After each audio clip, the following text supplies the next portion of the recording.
Hey, good evening, everyone. Welcome to the Embrace It Community Podcast again. Thank you all for taking the time out today. It's Father's Day. Yes, we are live on Father's Day. Can we have this day? Can we just say thank God for another day? Thank God for all the blessings that He stored down upon us. Thank God for just life, health, and strength. Thank God for just being able to be here to come to you. So I thank y'all that are joining in. Thank y'all so much. Listen, this is going to be a really good, I think this is going to be a good topic tonight, talking about men, talking about us. Where are we? Where are we in our mind space? Where are we as fathers, and what's going on as fathers? What are we doing, and what can we do better? All of the above. This is what I want to discuss. So I'm going to be watching as you all come on in and say hello. Andrell Perry, thank you so much for the happy Father's Day. I appreciate you. And so thank you all for joining in, no matter where you're watching from. I like to say, I know I got my followers following me on the East Coast and the West Coast and out of the country in Dominican Republic. I got followers there in Nigeria, followers there in Pakistan. I got followers there as well. So I'm saying thank you. Thank you to everyone that is joining in tonight or this evening, this afternoon. Come on in. Let's talk about this. Let's talk about this, men. Let's talk about where we are as fathers, what we've been through, and what can we do better, and what do we need to do moving forward? Because I'm determined not another year go suffering on anything that has to relate to who I am as a man and as a father. So He has brought me a mighty long way. It didn't just take place while I was doing the podcast, but the podcast helped me to help others. So it helped me. So that's why I'm here to still help you. And we'll talk about those triggers that used to come on Father's Day. We'll talk about where you are in your headspace on Father's Day. We'll talk about all of those things. So before we get started, I would like to just get some very important information in your mind and in your heart and out of the way. And I'm gonna tell you why. Because before the show started about 2 hours ago, I got a call from the Midlothian Police Department chaplain. He called me up. He says, "Hey man, I got a chaplain call." And I said, "Oh my gosh." He wanted me to go with them, but I did have to show another suicide, another suicide. So I am, really, this is why I'm this advocate about the 988. This is why I stay on this, because some people say, you're repetitive with this or whatever. It needs to be sent. It needs to be heard, because there's so many people are suffering in silence. Okay. So this is why I put it out there. 988, every show that I do. If I get calls about it, it's still happening. So don't you dare think it's not happening because it didn't come into your neighborhood or into your home or into your family. It's going on here. 988 Suicide Crisis Hotline, available 24 hours a day, 365 days a year. It's in English and in Spanish. Okay. And the call is free. It's confidential. I had the esteemed opportunity to talk to over 125 men a couple of weeks ago when June mental health awareness came around, and I was asked to speak to some men. And everyone in the room pretty much was, Spanish speaking. And so I had the interpreter there with me. So that's why I stay on this. Thing. So listen, so if you're watching, thank you so much for watching. Thank you for sharing. So also, I want to talk about what's going on with the little QR code that you do see up in the corner there. That's how you support the Embrace the Community podcast. Do that when you can. If you want to, that's up to you. What I'm going to do, I'm going to leave this ticker to show for the entire show tonight with the Veterans Crisis Hotline, SAMHSA, and then the National DV Hotline. All right, the Open Path Collective email address, so that you can write that down and share it with somebody. I challenge you, those who are watching or going to watch at a later time, I challenge you to share it with somebody in your family, in your call log, or who you talk to. I challenge you to put it on your page. Will you do that for me? Can you show me that you going to put this on your page? Just comment somewhere in there, shared All right. That's what I'm asking you to do. That's what I'm asking you to help me out with getting this message across. Also, don't forget about the email address for the Embrace It Community Podcast at gmail.com. That's always going to be there for you. If you want to shoot me an email address, we'll talk about it later. If you want to meet up for some wings or something like that, men, brothers, let's do it. Let's talk, because we don't have any other avenues but each other to talk to and lean on each other's. I am my brother's keeper. So this is what I do. And so, like I said, to buy me a coffee, you see that in there. Buy me a coffee. You can go directly to the website, buymeacoffee.com/embrace it. You can do that for me as well. But thank you all. Share. Thank you, Andrea, for sharing. I appreciate you. Gosh, I appreciate y'all for listening and actually helping me out here on this show. So I need you. You need me. We all need each other in this lifetime that we're living in. But thank you all for jumping in on this call. Happy Father's Day once again. Once again, to all the fathers, I appreciate you all for being here and being those fathers, and I'm not just saying this. I said that and I mean it, but I also know that for some of y'all, those two words hit differently today. Some of you just got off the phone with your dad if he's still living. Some of you are holding a card that you'll never be able to send. Some of you are aware that sitting with all of this is complicated memories that you have, love and pain in the same breath. Some of you are fathers yourselves trying to figure out how to give your children whatever they never, or what you never had. That's what you're trying to do today. So thank you all for joining. So wherever you are today, I want you to know I see you. And this episode is for all of us. So once again, welcome to the show. Welcome to the show. There's a lot of things that I want to try to cover. There's a lot of things I want to talk about here, why I have this time. But like I said, I only try to keep you on my show for about 30 minutes. So if you are joining in and you do have some comments you want to leave, drop them in the comments. I'm watching the feed on the comments. And if I don't see it, I got some crew on here that do, let me know. Andrew Perry, if you do see something show up and I don't see it, just drop it in the comments there on the chat so I can get that comments resolved and answered right away. But thank you all once again for joining. So like I said, welcome. I am your host, Bracy Goodwin. So pull up a seat. All right. Sit down on the couch, on the porch, on the truck, wherever you are. Let's talk about it. Let's talk about it. Right. And, I always say, how are you doing? How are you doing, men? How are you doing? So I'm going to be honest with you today that this is space for me with my father. I didn't get the moments with him. I never got a Father's Day with my father. I can recall being in my father's presence maybe 3 times out of my entire 63 years of life.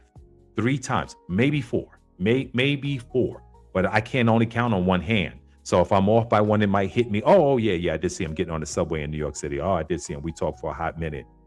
But that wasn't a relationship. The only thing that me and my father was able to talk about one time, and I was telling him I was dealing with some stuff, getting into that puberty age and all this stuff. I was like, hey, Dad, I like this one over here, and I like this one over here. And I was telling him about that. He said, son, I'm be honest with you. You can only have one. You can't have your cake and eat it too.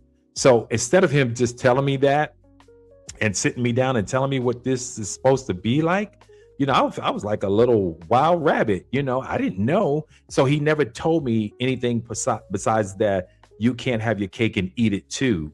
Today, I know what that means, but I didn't know then. So I didn't have the moments that I really, really, really wish I can turn back the clock and say, hey, Dad, check this out. This is where I'm at. So I held on to this for a long time. I really did. And it saddened me. I was reflecting back and how it hurt. The sting didn't really take place until after he died. And that's when the sting that really, it stung, it hurt. And I cried. But I also have to be real about who he was struggling underneath the surface. Okay. He carried PTSD. U.S. Marine, came out, had some problems out on the street, had some problems in the military. Now, when he lost his eye, he swore up and down. Well, he told us that happened in the military. But my mom told us later on, no, that happened after, because he was out in the street and he lost his eye. So he had alcohol abuse problems.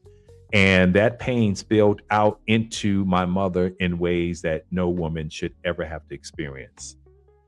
And that's hard to say. It's even harder to hold in. Yeah, he was abusive. He beat my mother. He beat her. And that's the only thing I can remember about him. Wow, as childhood, I can only remember him doing it.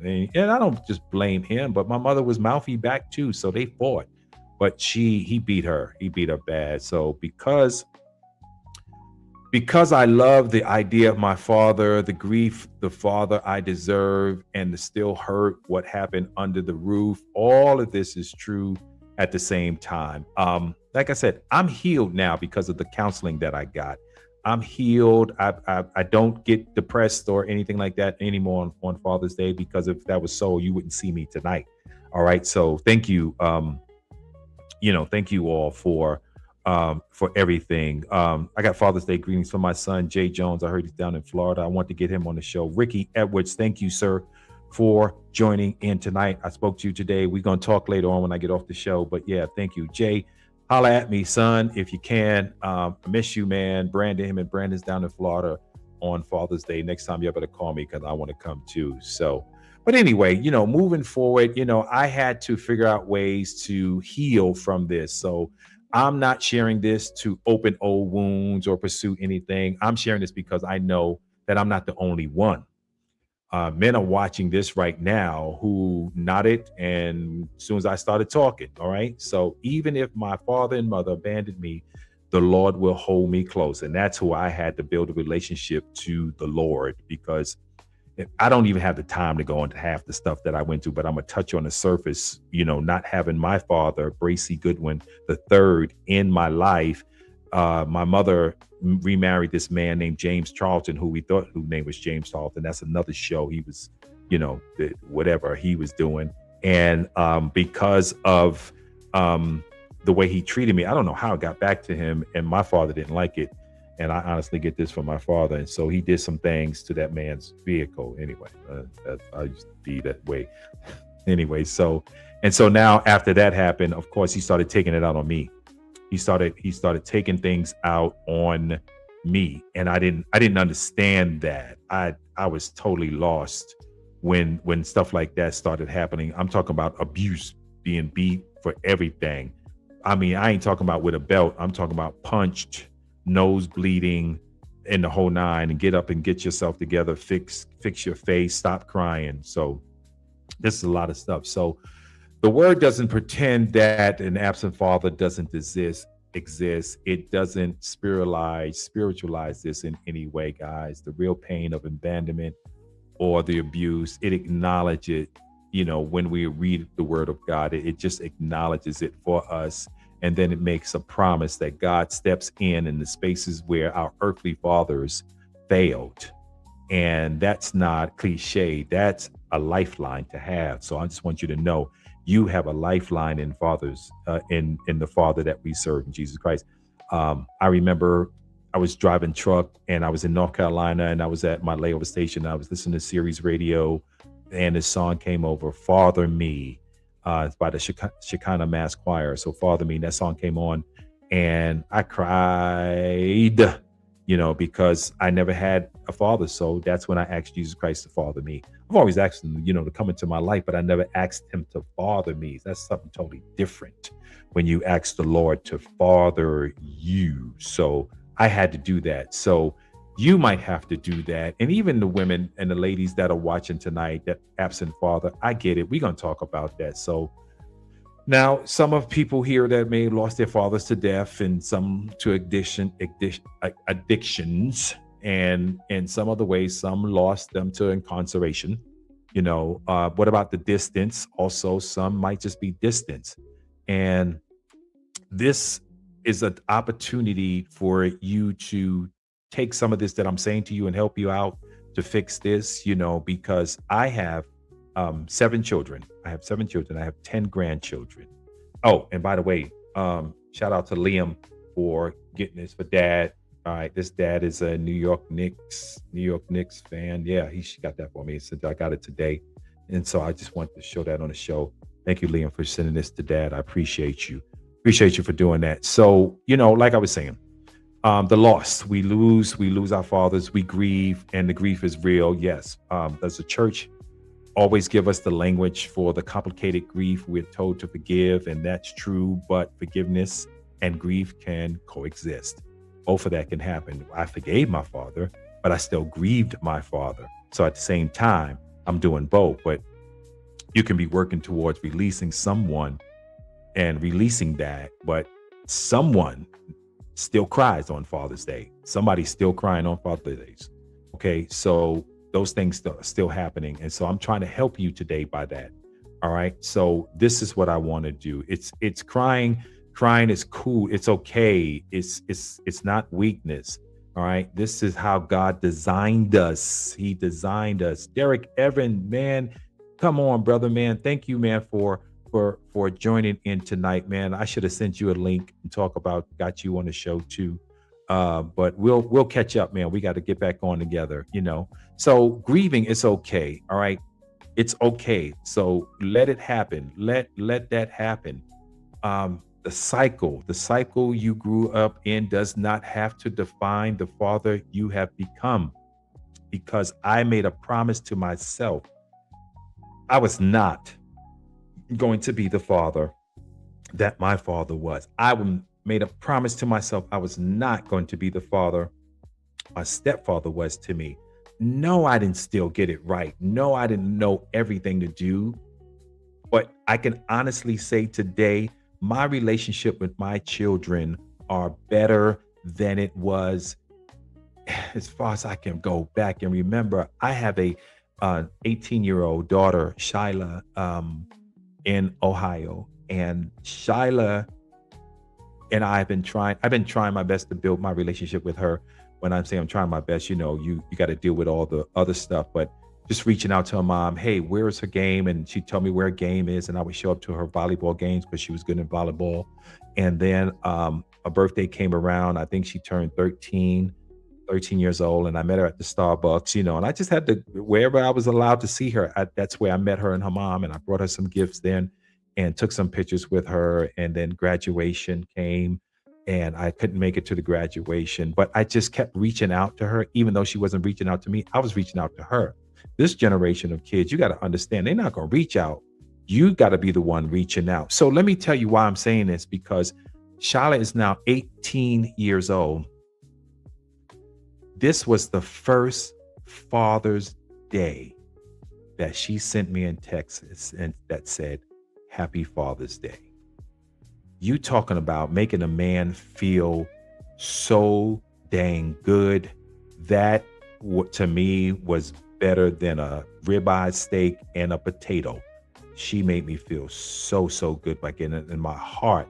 Just skipped a bit. Yes, I heard from all my children. Yes, I love them all the same. But I didn't have that relationship with Shyla. And so that's why it made me feel so good, because that was the only one I was missing. I didn't hear from her. I couldn't, and I had to take each year for what it was. Even the year when she said to me on her birthday, I was going to go see her for her birthday. I had to handle it, men. You have to learn how to just take it and handle it and stop looking at it on the surface when they say things like this. Because she said to me, I said, hey, I'm coming into town. I want to spend some time with you on your birthday. And she said, no, that's okay. I'm going to be with my mom and my new dad. Oh, ooh. Now, you talking about something that stinged? It did. It hit me to the core. But I didn't react to that. I said, okay. And I got where that was coming from. And I let it go. I didn't do anything else. I just let that go. So I had to pray on me to understand where this was coming from. And I got it. I got it. Without going into all the things that I had to go into, I got it. And so when you get it, you'll do better as who you are. Then you'll understand it when you get it. Stop looking at it at the surface that the child is being rude and disrespectful, and you paying child support and you supporting, and they don't want to spend time with you, and I ain't calling no more because she ain't even respect me, and rude. Stop that noise, man, and understand where it's coming from. Okay, she is hurting and she doesn't know you yet. So I had to allow that 16-year-old girl of mine to have that feeling and express it. But you know what I kept doing even after that? I kept sending her texts, love you, baby. Hi, baby. And she kept responding back. Not that very same day. It took maybe a day or two before she responded. I had to wait to that whole process of her trusting me and getting to know me as her natural father. So these are things that you're going to have to learn how to handle, men. It hurts. Yes, it did hurt. I'm not going to lie and say it didn't hurt. It hurt to hear that, but I knew where it was coming from. So when I always say, when you change the way you look at things, things change. That's how I had to do it. I had to look at this differently and say, wait a minute, bro, before you start going off, you better look at this totally different. You was the one. All right. You were the one that did what you did and wasn't in her life and wasn't there for her mother, was dishonest with her mother, was having an affair with her mother while you was still married. Oops. Yeah. Real talk, y'all. Real talk. But this is what I had to do. My son also, Christopher, he was on today on the group call and sending happy Father's Day. Christopher is David, Liam, Christopher, no, Tatiana, Christopher, then Asia. So he sent me a picture of him and I when I had took him to the Air Force Base when he had to be about 5 or 6 years old. And I was like, wow, man, where was it? He said his grandmother had that picture. So you see the breaking of the wall that was up. It's becoming clearer in their own time. So the brokenness that was there. So I want you to know, men, today that I'm speaking to you. I'm speaking directly to you. You're going to be okay, but you got to change the way you're looking at this.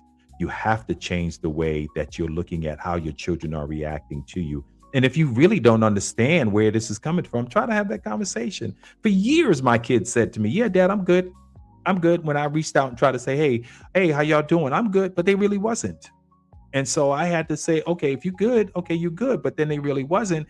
And then when it came out, sometimes it came out like a firecracker, like, pow, where did this come from? And I was like, whoa, who you think you're talking to? And I had to understand where they were coming from. But that's all a part about becoming a man. I mean, a man. And at the same time, man, you got to pray, bro. You got the brothers, y'all got to pray. I don't care if you pray to Mecca or whoever, you best to pray to humble yourself.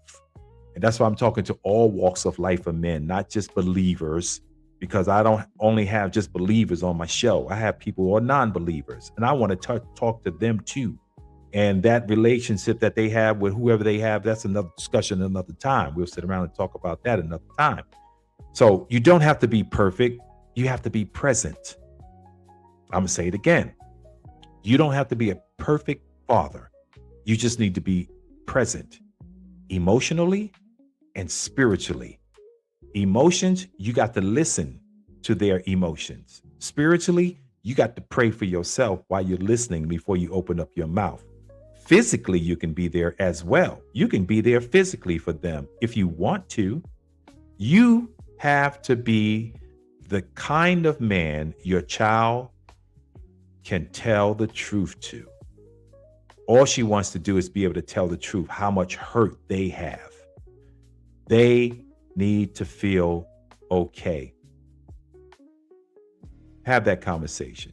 You have to be willing to say, here's the other thing. You have to be willing to say, I got this wrong, and I'm sorry. I got this wrong, baby, and I'm sorry. Those 3 words right there are not a sign of weakness. They are a sign of fatherhood at its most powerful way. You have to be willing to be the one to humble yourself and shut up and listen to what your children have to say to you. You're not going to agree, but let them talk. And then when they finish talking, you have to say, I got this wrong and I'm sorry. Then they can start to heal. But if you try to go toe to toe with them, I'm your father. Who do you think you talking to? You're going to hear some stuff that you ain't going to like, because they're going to let you have it with some real stuff. So if you made some real mistakes, some serious ones, it's not too late to begin to repair. That's what I want you to know. It's not too late. I want to let you know. Here's what you can do. What time is it here? Okay. Here's what you can do. You can call your child. Call your child. They're not going to call you. Like I said, call them. They may not answer. Leave a voicemail. Send a text. They'll respond when they get ready. Show up. Show up to the stuff. If they let you know that something's going on, show up. Okay. If you can't show up, be man enough to say, I can't make it because of X, Y, and Z, but I will do X, Y, and Z. Okay. Don't just not show up. Don't just ghost them. All right. Show up. All right. Then get help, man. Brothers, get help. Do the work. The door to redemption doesn't close while you're still breathing. You need to redeem yourself with your children while you're still alive. Because the worst thing you can ever do, you ain't gonna know because you dead. The worst thing you can ever do, someone has a conversation and their children say, but you were never there for me. You were never called me. You never just let me know that you were there for me. You love me. You never text me. You never send me 50 cents for my birthday. Yes, all of that, all of that. So you don't want that. You don't want to hear that. I'm telling you, that's the worst thing you can ever want to hear. Ask God how to do this in your life. I can only tell you how he did it in my life, where I had to humble myself and hear some stuff that I didn't want to hear and listen to some words that I didn't think they can say to me, but I had to humble myself enough to do it. And I have to accept my children for where they are, for who they are, and where they're going. Every last one of them. Because it ain't going to be the way you want it to be. It's going to be how they wanted you to be. And all they want is love. All they want is love. So I'm looking forward to getting back up on the East Coast and spending time with my girls. Like I said, I got 3 girls in Ohio. Had a conversation with one of them tonight. Oh, Dad, I can't wait till you get back here so we can sit down and talk about the wedding. I'm like, oh my gosh. My girls are growing up. They're getting married. And I love my son-in-laws to be, my son-in-laws to be. I love everyone because they're real men and they're taking care of my children. So this thing is real. So I want to close with a prayer because like I said, I just try to keep you short and brief and hold your attention because a lot of people don't, they don't. And if you need help, please shoot me a message. Shoot out to the Embrace It Community Podcast at gmail.com. If you want to talk, I can't wait to get back up on that side of town also because I had a conversation with a brother that said he can't wait till I get here, man, because there's some men here that are hurting and don't know who to talk to. So I can't wait. So my closing prayer, Father God, on this day, we bring you the full weight of what it means to be sons, the gratitude and the grief, the longing and the letting go. For those who mourn a father today, be near to them. For those who celebrate, let them not take it for granted. For the fathers in this room, give them the courage to show up fully. And for the men who are still healing from what father's absence or pain cost them, remind them today that you have never left them. You have never abandoned them. You are the father they always deserve. Hold us close today. In Jesus' name I pray. Amen. Thank you all again. Thank you so much for watching me.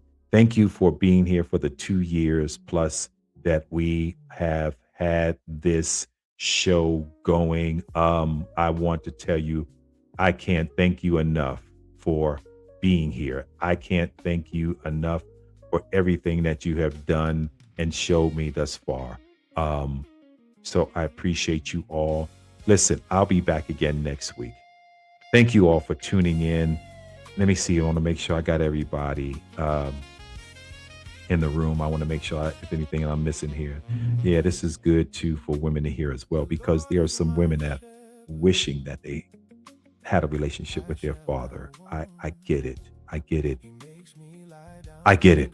I wish I can touch the whole world. One day this show is going to touch the whole world. One day my show, and I'm speaking it, man. I'm speaking it into my life. This show is going to touch the world. I feel that. I really do. I feel it, and I believe it's going to happen. And that's because I'm asking God to show me how to do that. And the only way that I can do that is to continue what I'm doing here with the faithful 5, 6, 7, 8, 9, whoever joins on, and the one soul that gives their life to Christ and turns around and don't commit suicide. But even though you don't, there's still somebody that has, hey, there is this book that I got today. And the book is The Man, The Moment Demands. And there was something in here that I had highlighted while I started reading it. If you don't have this book or don't know about this book, let me tell you, it's by a man named Jason Wilson. And there was something that I came in here and I came across as the root of our exhaustion. And here's something that he said in the book. Right away, I started reading, man, it started tickling my soul. It said, emotionally instability is the root of most men's common struggles, creating the weariness in the spirit. Today, 90% of individuals who commit violent physical assaults are men. 90%. In the United States, the suicide rate for men is 3.5 times higher than for women. What else could we expect when the most commendable human traits such as caring, compassion, and empathy have been systematically suppressed in men's hearts by the time they reach their early teens? I firmly believe that these behaviors stem from what I call emotional incarceration. Men, get this book. Get this book here, The Men, The Man, The Moment Demands. Jason Wilson. It's a good book. Thank you all for joining tonight. I'll be back next week. Let's see. Aquanetta, hey, thank you for joining in as well. And anybody else that's joining in that I can't see, I appreciate you all for joining in and watching. Thank you so much. Can I see you again next week? I want to see you again. If you have some time, can I, hold your attention for 30 minutes or so? Next Sunday, 6 p.m. Central Standard Time, 7 p.m. if you are on the East Coast. Thank you for watching. My children, I love you with all my heart. No matter where you are, I love you. My grandbabies, I love you with all my heart. My friends, my family, my loved ones, no matter where you are, I love you all for supporting me, for cheering me, for pushing me, for keeping behind me when I want to say I'm done. There's so many people that in my life that says, no, you're not. You're just beginning. And I appreciate every last one of you for being there for me. Thank you so much again. I appreciate you. All right. I want to see you again next week. Thank you again. Listen to my song as it ends here, and I'll see you again next week. Thanks.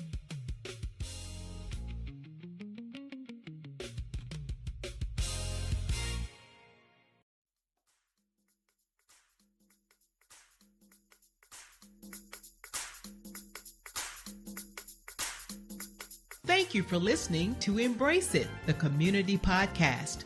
We'd love to hear from you. Follow the community podcast page on Facebook, Instagram, or YouTube. Please like and share the podcast with your community circle.